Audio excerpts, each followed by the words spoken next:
Leningrado, agosto de 1973. Elisaveta Voronianskaya es interrogada sin cuartel en un siniestro despacho de la KGB. Tras 5 días y 5 noches de interrogatorios, desmejorada, con los labios hinchados y los ojos como ascuas, tal y como recuerda una compañera de cautiverio, Elisaveta se viene abajo y desvela la existencia de un manuscrito oculto en casa de un amigo. Tras ser puesta en libertad, Elisaveta regresa al cuartucho que ocupa en un edificio comunitario de la calle Romenskaya. Será hallada ahorcada. En cuanto al manuscrito, está ahora en poder de la KGB. 4 meses más tarde, el 28 de diciembre de 1973, ese manuscrito tan temido por las autoridades soviéticas es publicado en París. Y a continuación, el bombazo editorial del año 74. Lo último de Solzhenitsyn, Archipiélago Gulag. Es un acontecimiento fulminante.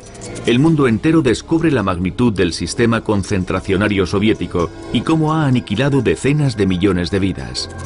Una implacable diatriba contra el comunismo que se convertirá en uno de los libros más célebres del siglo XX. Pero ¿cómo logró llegar a nuestras manos este libro extraordinario escrito en el más absoluto secreto?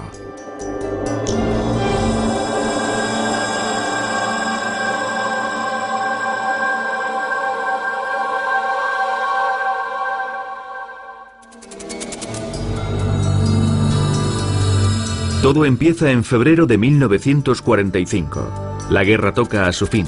Solzhenitsyn, un joven oficial de 26 años, es detenido. En una carta interceptada por la policía secreta, había cuestionado las dotes militares de Stalin. Es condenado a 8 años de internamiento en un campo.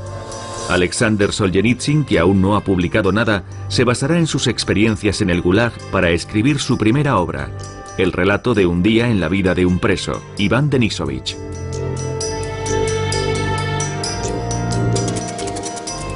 En 1958, yo acababa de escribir Un día en la vida de Iván Denisovich, pero no me planteaba que pudiera ser publicado. Temía incluso que me lo incautaran. Era consciente de que lo que había escrito, la forma literaria, Un día en la vida de un preso, captaba bien la atmósfera del archipiélago. La atmósfera. Estaba contento con lo que había escrito, pero no con la perspectiva que ofrecía. No tenía la impresión de haber cumplido con mi deber.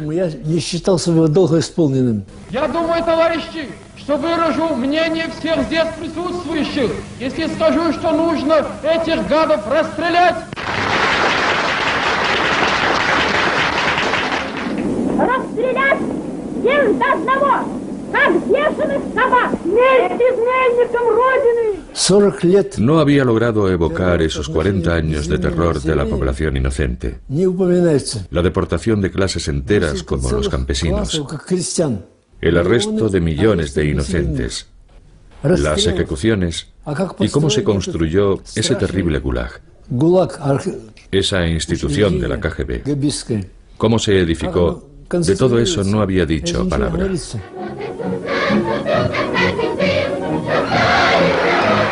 El terror había empezado mucho antes de Stalin. Ya bajo el dominio de Lenin, lo importante no era lo que hubiera hecho el reo para socavar el poder soviético, sino la clase a la que pertenecía, su origen, su educación, su profesión.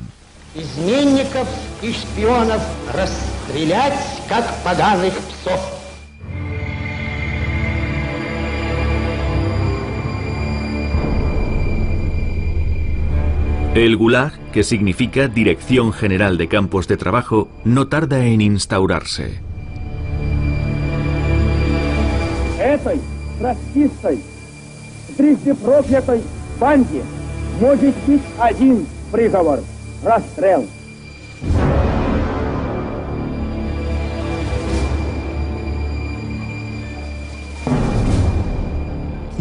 En 1958 empecé a idear el armazón, la estructura del libro, las partes, los capítulos, los temas que iba a desarrollar. Pero me acabé rindiendo porque mi experiencia era totalmente insuficiente. Sabía cuál debía ser la estructura del libro, pero no me bastaba con mi experiencia personal. Me hacía falta una experiencia que abarcara varias décadas, 40 años de terror.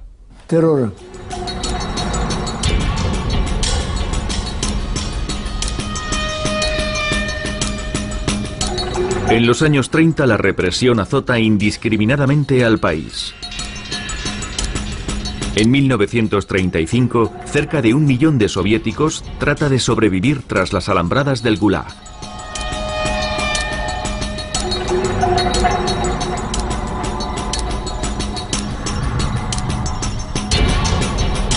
A principios de los años 50, mientras Solzhenitsyn está internado en un campo, el Gulag alcanza su apogeo con unos 2.750.000 presos.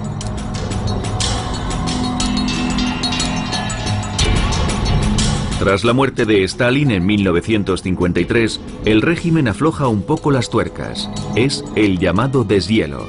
Su sucesor, Nikita Khrushchev, busca un símbolo contundente para mostrar que la desestalinización está en curso. Será la publicación a finales de 1962 de Un día en la vida de Iván Denisovich en la prestigiosa revista Novy Mir, con una tirada de millones de ejemplares. En 1963 el régimen cambió milagrosamente de rumbo. Mi libro se hizo famoso en toda la Unión Soviética. Solzhenitsyn es ahora un escritor conocido por todos y apreciado por el poder. Nikita Khrushchev le recibe incluso en el Kremlin.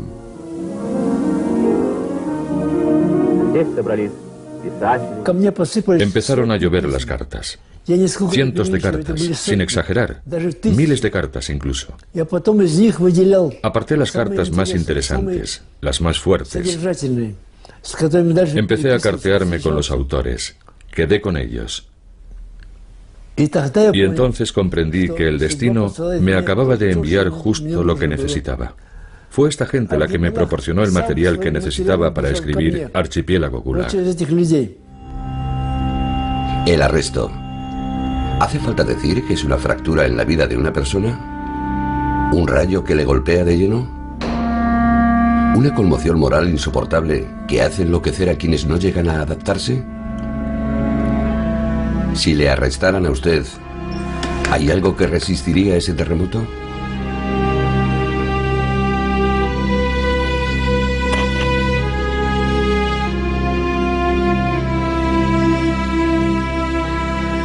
Hicimos un trabajo considerable en 1963 y 1964. Para finales de 1964 ya había avanzado mucho.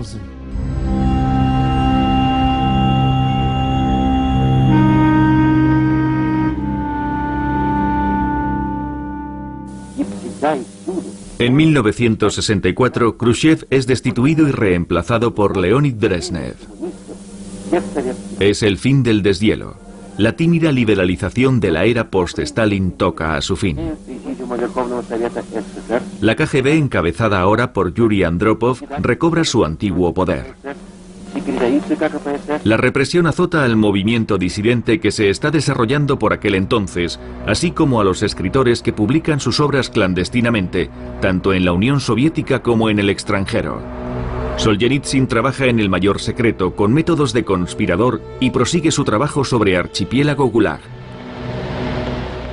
No se podía pronunciar el nombre de la gente en voz alta. Podían estar escuchándote. Había que usar nombres en código o apodos. Entonces funcionaban así las cosas. Nos movíamos en un círculo muy estrecho de gente de confianza a los que yo llamaba los invisibles. Nadia Levitskaya y Natalia Milevna formaban parte de esos invisibles. Ambas habían pasado por el Gulag y se conocieron en un campo. Nadia, cuyos padres habían muerto en cautiverio, se convirtió en la hija adoptiva de Natalia.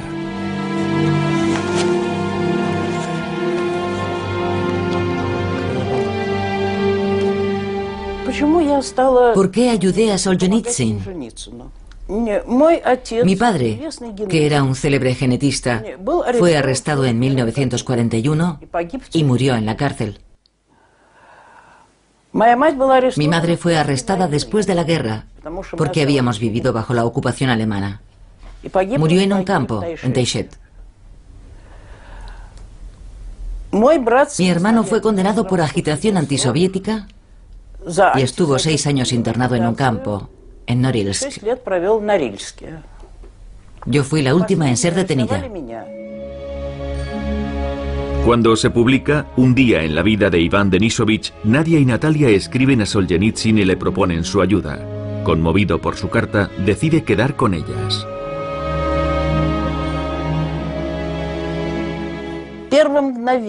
Desde el primer momento nos comprendimos mutuamente y aceptamos las reglas que nos proponía.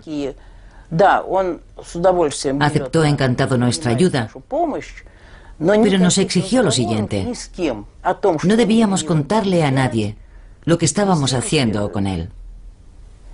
Y eso hicimos.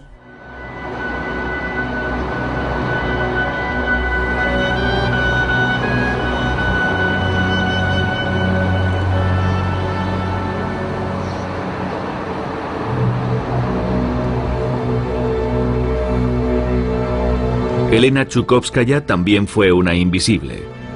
Liucha, como la apodaba Solzhenitsyn, estuvo en el centro del dispositivo clandestino del escritor. Sus reglas eran muy estrictas. Todos teníamos un nombre en código. Cuando estábamos en un apartamento, nunca llamaba a nadie por su nombre y jamás utilizaba el teléfono. Que yo recuerde, jamás dejaba constancia de sus planes. Si quería decir algo, lo escribía y luego quemábamos el papel.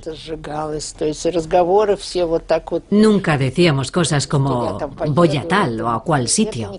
Nunca decíamos nada de lo que pensábamos hacer. Así es como solíamos proceder.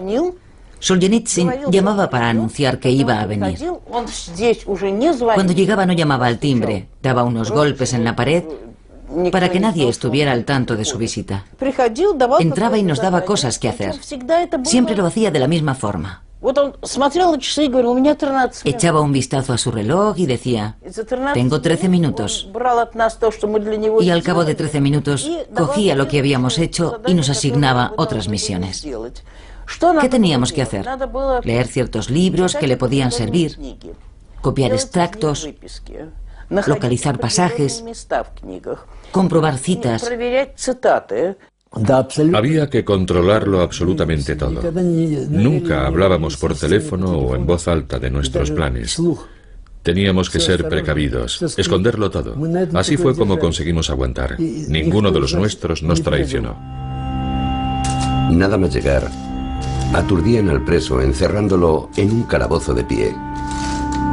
Uno de esos calabozos tan estrechos que si no tenías fuerzas para tenerte en pie, solo podías dejarte caer con las rodillas pegadas a la pared.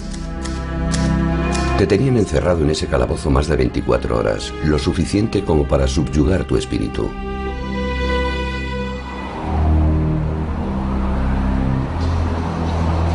La retoma de poder emprendida por Brezhnev no tarda en dar sus frutos. En septiembre de 1965, la KGB detiene a 2 escritores, Yuli Daniel y Andrei Siniavsky, por enviar sus obras a Occidente. En 1965 me quedé consternado. En el apartamento de uno de mis amigos, la policía descubrió un escondrijo secreto donde guardaba algunos de mis manuscritos. Me exponía, por tanto, a ser arrestado y probablemente a que registraran mi apartamento. Pensé que iban a incautar a Archipiélago Gulag. Por suerte, no hubo registro.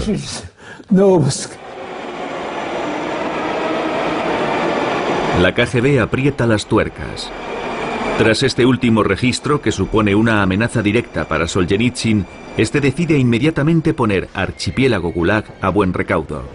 2 invisibles que no se conocen, Nadia Levitskaya y Georgi Teno, otro veterano del Gulag, quedan en Moscú al caer la noche en casa de nadie, en la calle Balchaya Piragovskaya.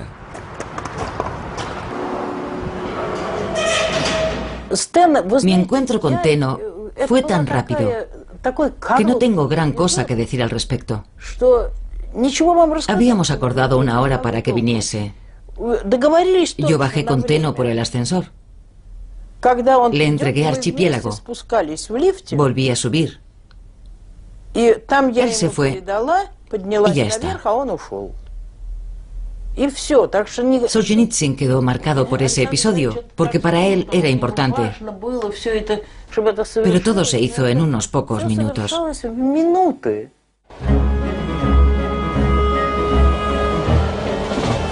Tras cerciorarse de que no le está siguiendo nadie, Teno se lleva el manuscrito de Archipiélago Gulag a Estonia.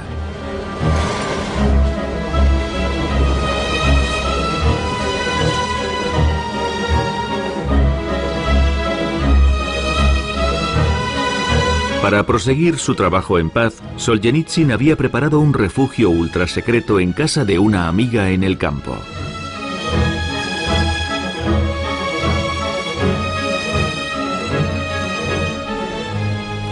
Resulta que 3 estonios, antiguos presos, me propusieron ir a esconderme a un sitio donde nadie me conociera para poder acabar mi libro.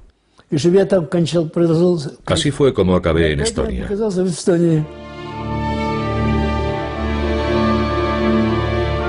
Arnold Susi, un antiguo compañero de celda de Solzhenitsyn, había sido internado en un campo y el resto de su familia había sido deportado a Siberia. Años más tarde, tras la publicación de Un día en la vida de Iván Denisovich, Arnold Susi localiza al escritor y le propone su ayuda y apoyo. Será su hija Eli quien se ocupará de Solzhenitsyn durante los inviernos que pasará escondido en una granja aislada para acabar Archipiélago Gulag.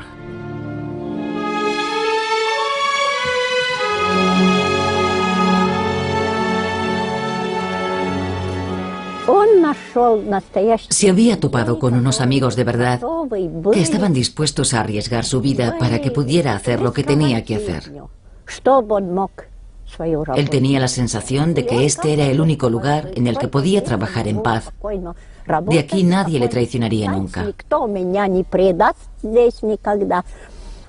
Este es un lugar aislado, tranquilo. La gente no es curiosa, nadie viene a mirar o a escuchar lo que estás haciendo. Era poco probable que la KGB viniera a meter las narices aquí, si se era prudente. Así fue como vino 3 inviernos seguidos a trabajar aquí. En 1965, en 1966 y en 1967.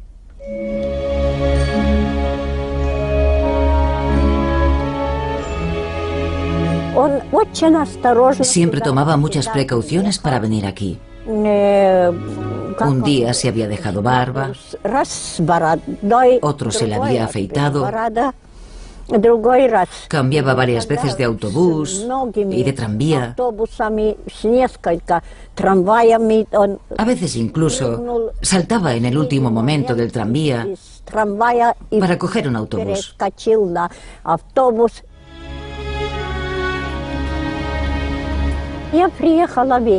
Yo llegaba por la tarde en autobús. Me bajaba una parada antes de la cuenta. Me ponía los esquíes y subía el río hasta aquí. El viento borraba mis pasos en la nieve. Pasaba la noche en la casa. A la mañana siguiente, antes de que amaneciera, bajaba el río con los manuscritos en una mochila para ponerlos a buen recaudo en mi casa. Ojos llorosos, párpados enrojecidos, labios agrietados y plagados de pústulas, mejillas mal afeitadas, erizadas de pelos negruzcos, y en pleno invierno una gorra de verano a la que han cosido unas orejeras. Os reconozco, sois los habitantes de mi archipiélago. Ahí es donde escribía con su máquina de escribir. Escribía y escribía sin parar. Una vez pasé la noche allí y él estaba escribiendo. Estuve oyendo el tecleteo de la máquina toda la noche.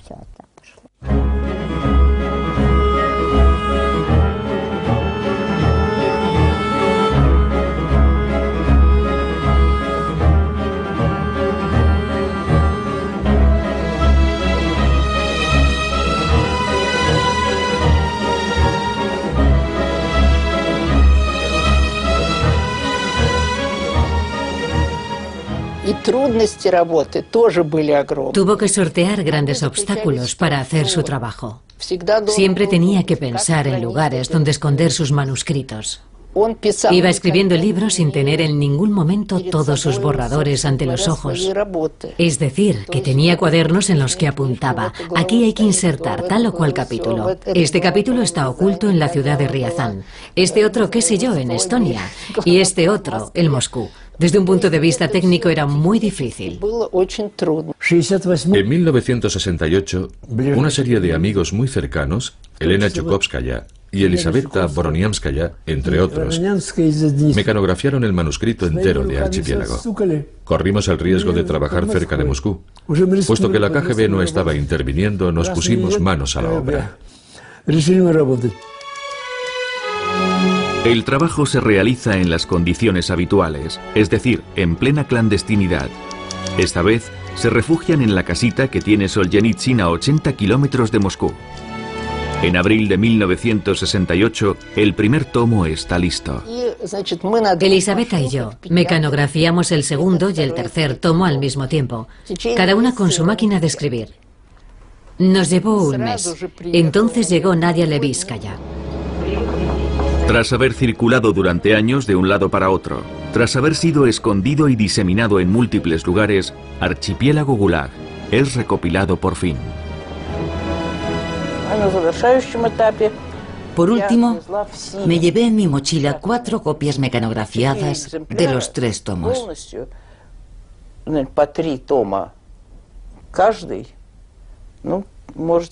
¿Se lo imagina? Los 3 tomos de Archipiélago mecanografiados en 4 ejemplares. Se lo llevé todo a nuestro encuadernador. Un hombre fuera de lo común, Andrei Krijanovsky. Luego fui a buscar los 4 ejemplares, ya encuadernados, para depositarlos en distintos lugares. Pero durante varias horas, todos los ejemplares estuvieron en un mismo sitio. Más adelante, Andrei y su mujer me contaron que se habían quedado mirándome por la ventana mientras me marchaba, rezando para que no me pasara nada por el camino. Les estoy infinitamente agradecido. Sin su ayuda no lo hubiera conseguido jamás. Un hombre solo no puede luchar contra una máquina semejante. Pero todos me ayudaron sin desfallecer. Nadie me traicionó, nadie cometió ningún error. Lo hicieron todo ellos. Y si escribo este libro, es solo por sentido del deber. Porque se me han acumulado demasiados recuerdos y demasiados relatos entre las manos y no puedo echarlos a perder. No espero verlo nunca impreso en ninguna parte. Tengo pocas esperanzas de que sea leído por los supervivientes del archipiélago. No creo en absoluto que explique la verdad de nuestra historia, en un momento en el que aún sea posible recuperar algo.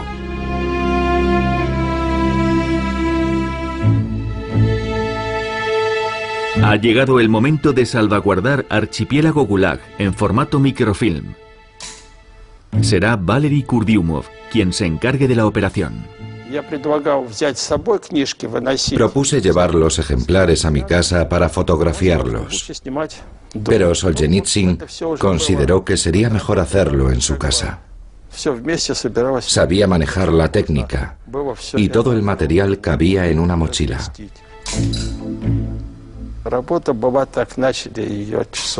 Empecé el trabajo a las 8 de la mañana y acabamos hacia las 10 de la noche. Nos llevó unas 14 horas. En mi recuerdo, duró un día entero.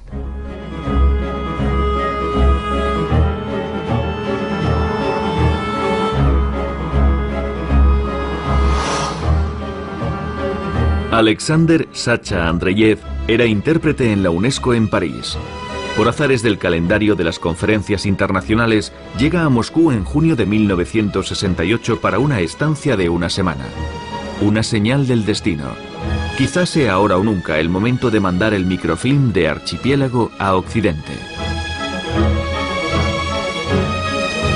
Otra invisible, Natalia Stoliarova, propone a Solzhenitsyn organizar la operación. Nada más llegar a Moscú, veo a Natalia Ivanovna Stoliarova que me dice: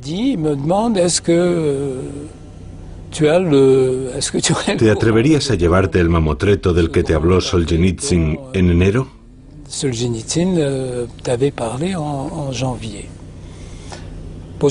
Dije inmediatamente que sí. Pero pasé 4 o 5 días sin dormir, pensando en dónde lo escondería, cómo lo sacaría del país. Me entraban sudores fríos.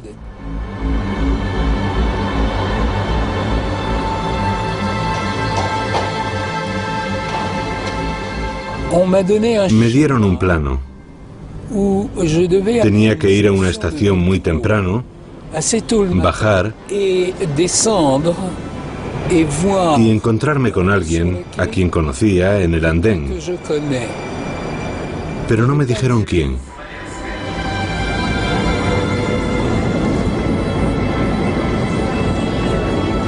El contacto es otro invisible, Alexander Ugrimov. Los dos hombres se reconocen.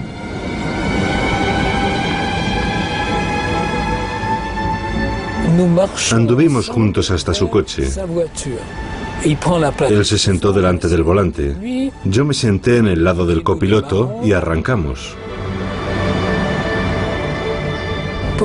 Para darle un toque de ironía al asunto, pasó por delante de Lubyanka, el cuartel general de la KGB, y me dijo: lo tienes bajo los pies.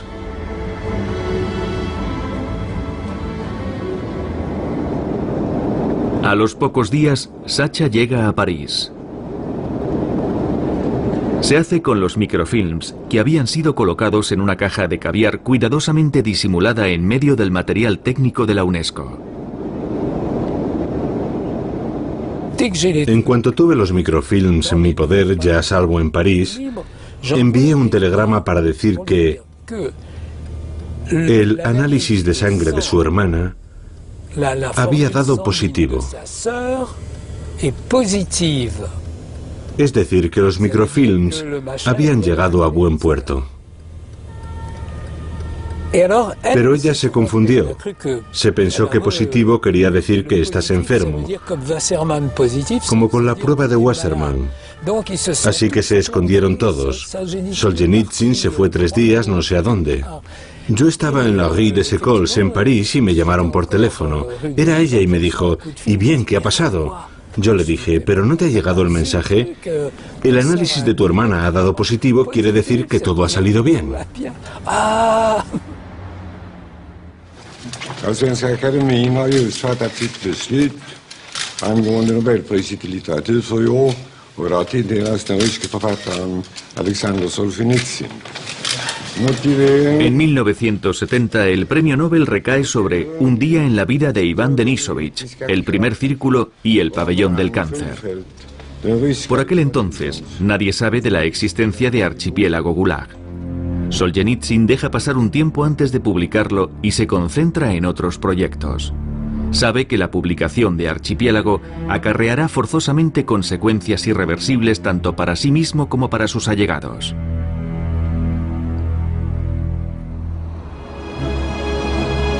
Temeroso de que no se le permita regresar a Rusia, decide no acudir a Estocolmo a recoger su premio. Un año y medio más tarde, el Nobel no le ha sido aún entregado oficialmente. La Academia Sueca intenta organizar una ceremonia de entrega del premio en Moscú en vano. Es un fracaso.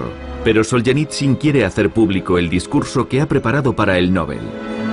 A principios de 1972, un joven periodista sueco, Stig Fredriksson, Acaba de ser destinado a Moscú. Empieza a reunirse en secreto con Solzhenitsyn.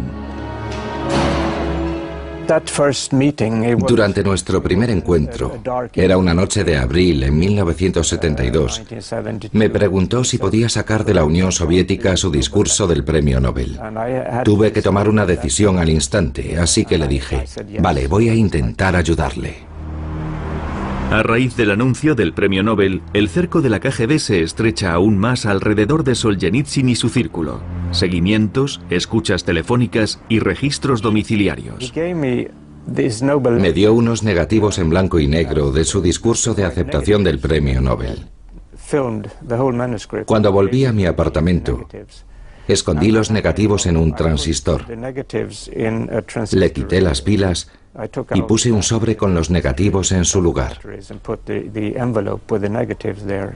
Guardé la radio en mi maleta y cogí el tren para Helsinki. Allí me reuní con mi redactor jefe y le dije, tengo un correo de Moscú en la maleta.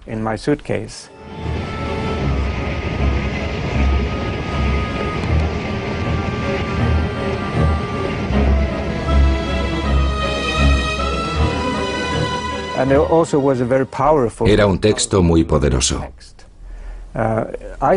Creo que era ahí donde mencionaba por primera vez Archipiélago Gulag, porque su discurso era un homenaje a todas las víctimas que no habían sobrevivido al Gulag. Todo eso lo expresaba de una forma muy contundente en su discurso.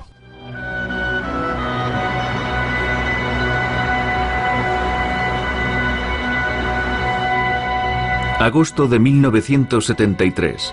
Elisaveta Voronianskaya, que ha mecanografiado la versión definitiva de Archipiélago, es detenida en la estación de Leningrado. La habían estado siguiendo durante meses. La KGB sabe que esta mujer de 66 años es frágil y no aguantará los interrogatorios y las presiones.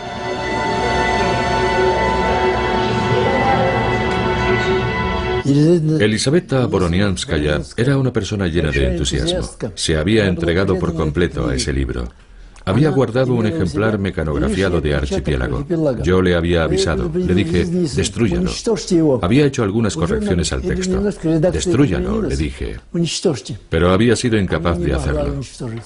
Me escribió una carta donde describía de una forma extraordinaria cómo lo había quemado todo en un bosque, en otoño, con un amigo. Cómo se habían echado los dos a llorar, pero no era cierto. Y ese fue el ejemplar que cayó en manos de la KGB. Le daba pena destruir ese trabajo. Tenía una relación excepcional con Solzhenitsyn y sentía verdadera pasión por lo que hacía. Se podría decir que esa era su razón de ser. No pudo destruir el ejemplar de Archipiélago que tenía en su poder. Elisaveta fue hallada ahorcada en su casa. Las circunstancias de su muerte y de su entierro apresurado en Leningrado siguen siendo oscuras. Algunos testigos recuerdan incluso marcas de cuchilladas. Cuando se entera del drama, Solzhenitsyn escribe el preámbulo de Archipiélago Gulag.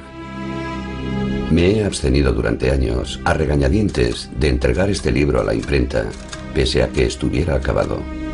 Mi deber hacia los que aún vivían se anteponía a mi deber para con los muertos. Sea como sea, la seguridad de Estado se ha apoderado hoy de la obra. No me queda, pues, más remedio que publicarlo sin más tardanza.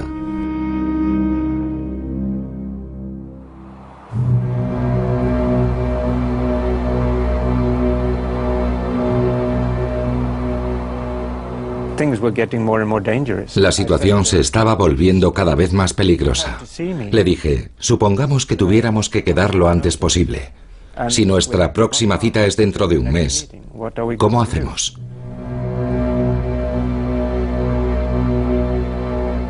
Stick me decía siempre, me tiene que llamar antes de las 9.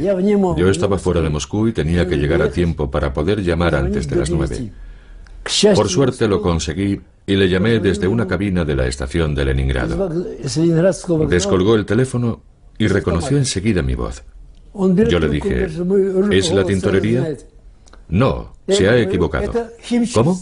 ¿Que me he equivocado? ¿No es la tintorería? Disculpe, ya está. Acabábamos de ponernos de acuerdo. Me bastaban 2 o 3 palabras para reconocer su voz. Su llamada significaba que había pasado algo y debíamos quedar ese mismo día a las 8 de la tarde.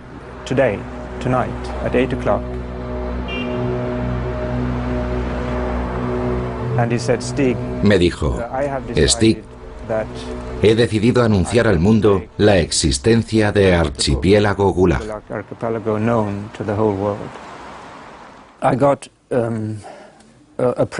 Esa noche me entregó un comunicado de prensa escrito a máquina en el que decía: el escritor Alexander Solzhenitsyn anuncia hoy públicamente que...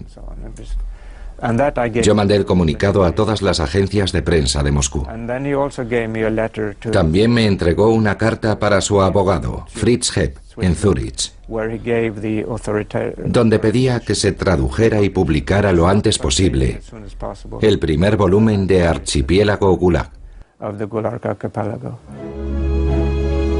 En la Feria del Libro de Frankfurt de 1973, el editor de Solzhenitsyn en Francia, Claude Durand, queda con el abogado del escritor a petición de este. El caso es que Hepp se había desplazado hasta Frankfurt para reunirse con los editores de todo el mundo que habían acudido a la feria, para hablarles de un libro. Fue entonces cuando me habló de un libro que se iba a llamar Archipiélago Gulag, diciéndome: pronto le llegará el manuscrito. Esto es estrictamente confidencial. Habrá que traducirlo y tendrá que estar listo para su publicación en cuanto le avisemos. Cuando volví a París, cogí un atlas de geografía y busqué Archipiélago Gulag en el índice. Busqué por todas partes en mapas de Siberia y no encontré nada. También pregunté a varios geógrafos que me dijeron que no habían oído hablar en su vida de ningún archipiélago Gulag. Nadie conocía ese nombre. Las traducciones están en marcha en Francia y Alemania, pero la primera edición de Archipiélago Gulag que se prepara en París, en el mayor secreto, es la rusa. Intenté limitar al mínimo la gente que estaba al corriente del asunto. Solo lo sabíamos 3 personas. Y bastante tarde, además. Pero aún así la cosa se destapó a mediados de diciembre, con lo cual quise publicarlo lo antes posible. Solzhenitsyn esperaba que el libro saliera a principios de enero, coincidiendo con la Navidad rusa, pero salió el 28 de diciembre. El último libro de Solzhenitsyn ha llegado clandestinamente a Occidente y acaba de ser publicado en París en ruso. Se llama Archipiélago Gulag.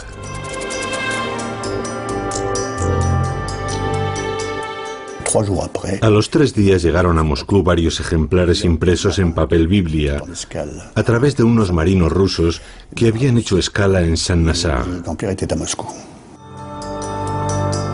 Gracias al Samizdat, una red informal en la que lectores anónimos se arriesgaban a hacer copias de libros prohibidos para difundirlos, Archipiélago Gulag va circulando de mano en mano por todo el país.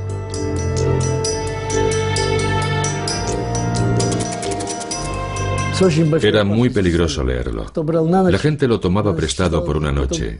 Se lo leía en una sola noche y lo devolvía a la mañana siguiente para no tenerlo en casa. Pero también podían venir por la noche a por el libro. La gente lo leía a hurtadillas y con miedo. El semanario francés L'Express publica en exclusiva las primeras páginas del libro. No tardan en imitarlo otras publicaciones europeas. La publicación de Archipiélago Gulag se convierte en un acontecimiento mediático mundial. Las traducciones reforzaron su impacto. Mientras no existía más que en ruso, el mundo no lo podía leer. En Moscú, la KGB se torna cada vez más agresiva. Llega incluso a amenazar físicamente al entorno de Solzhenitsyn.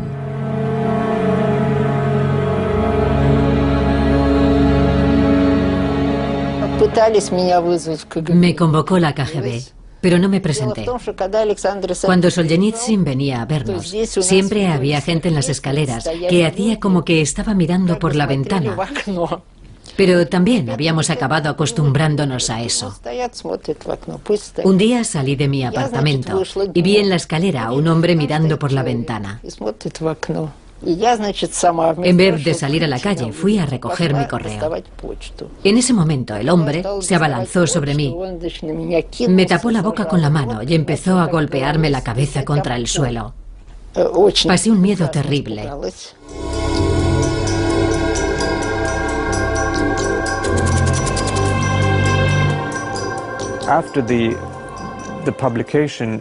Tras la publicación en Occidente del primer volumen de Archipiélago Gulag, la propaganda contra Solzhenitsyn se hizo aún más violenta.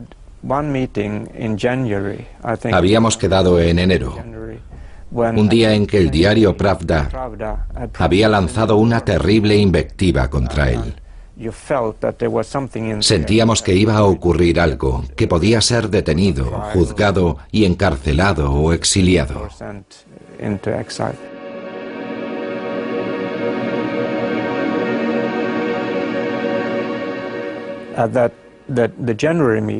Recuerdo esa cita de enero, la vez que Pravda había publicado ese artículo. Hacía mucho frío. Yo estaba congelado. Íbamos andando y nos metimos en un portal para despedirnos, y recuerdo que me besó en las mejillas 3 veces a la rusa. Era como si supiera que no nos íbamos a volver a ver, como una forma de despedirse. Fue un momento muy fuerte. Solzhenitsyn ha sido arrestado esta tarde por agentes que se lo han llevado por la fuerza para interrogarlo. La suegra del premio Nobel cuenta que, tras llamar al timbre, 6 hombres se han abalanzado sobre el escritor y, según dice, se han llevado a Alexander sin miramientos. Cuando volvía a casa por la noche para trabajar, todas las radios occidentales hablaban ya de su arresto. La noche del 13 de febrero de 1974, Solzhenitsyn es llevado a la cárcel de Lefortovo, en Moscú. Comparte celda con otros 2 presos. Empiezan los interrogatorios. Son las 9 de la noche. Asesinarlo hubiera equivalido a corroborar lo que decía en Archipiélago. Y deportarlo a Siberia hubiera supuesto un incordio más para el régimen. El régimen tuvo que conformarse con el exilio y esperar que fuera muy desdichado en Occidente. Por decreto del Presidium del Soviet Supremo, Solzhenitsyn pierde la nacionalidad soviética y es expulsado el 13 de febrero de 1974. Rodeado de agentes de la KGB, se sube a un avión con rumbo a un destino desconocido. Su última imagen de Rusia será la pista nevada y las instalaciones del aeropuerto envueltas en la niebla. Tras la expulsión de Solzhenitsyn, fui convocada por la KGB. Un agente me dijo, furioso, Anichkov y todos los vuestros, todos salen en el libro. Yo contesté, así es. ¿Es verdad? Me preguntó, ¿sabes lo que dice de ti el libro? Sí, lo sé, y es todo cierto. Entonces me preguntó, ¿has leído Archipiélago Gulag? Y yo contesté algo así como, claro que no, figúrese usted. Solo he oído cosas en la radio. 24 horas después de su interrogatorio en Moscú, Solzhenitsyn aterriza en Frankfurt. Es su amigo, el escritor alemán Heinrich Böll, quien le acoge.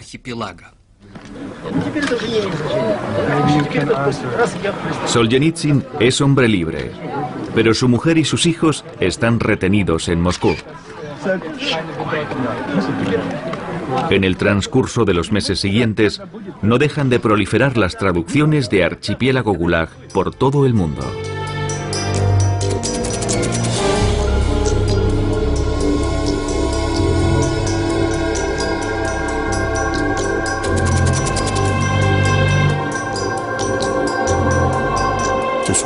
Los primeros en publicarlo fueron los franceses y los alemanes. Los americanos llegaron más tarde, pero el libro tuvo un éxito tremendo también en Estados Unidos. Se vendieron 3 millones de ejemplares, así que se puede decir que en total, con sus 30 o 40 traducciones en todo el mundo, el libro ha vendido unos 10 millones de ejemplares.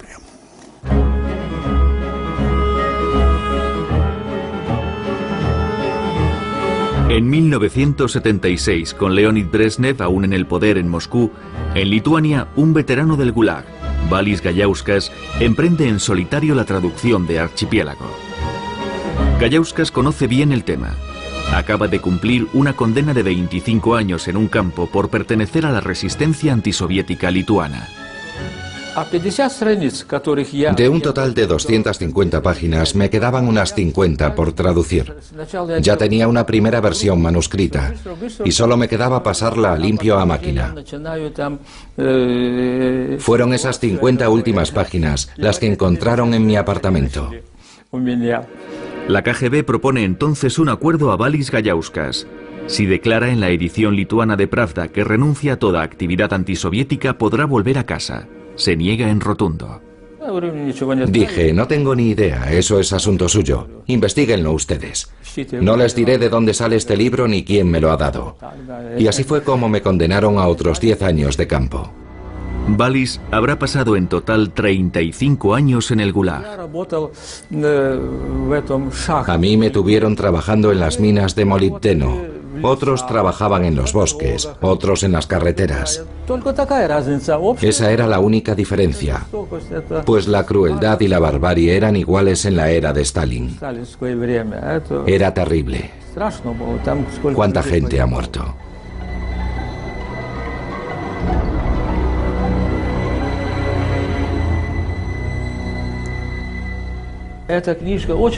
Es un libro muy importante porque es el primero que describe el sistema de los campos.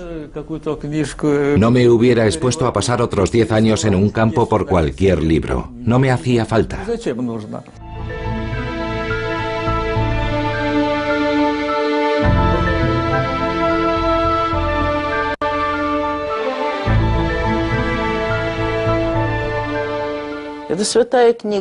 Para mí, es un libro sagrado, un libro inigualable.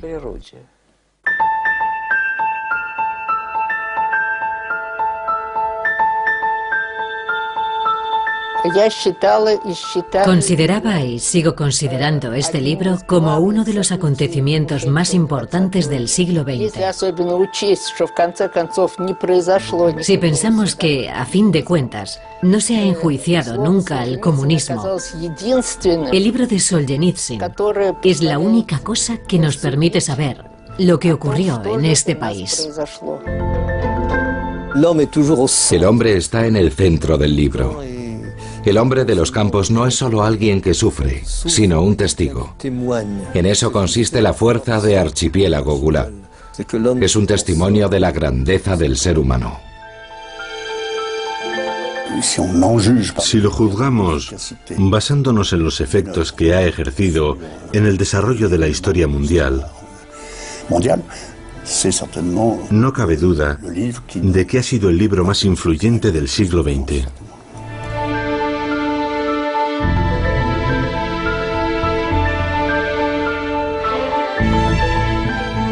Era consciente de la fuerza de ese libro. Una fuerza a la que nunca podría derrotar el poder comunista. Eso lo sabía. Pero no sabía qué iba a suceder, ni cuál sería el destino del libro.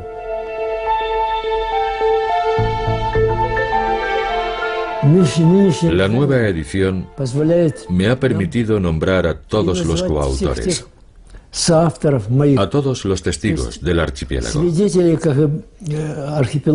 Todos los nombres constan aquí, con toda mi gratitud, tal y como se lo había prometido.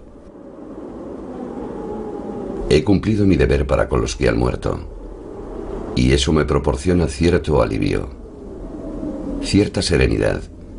Esta verdad estaba abocada a la desaparición.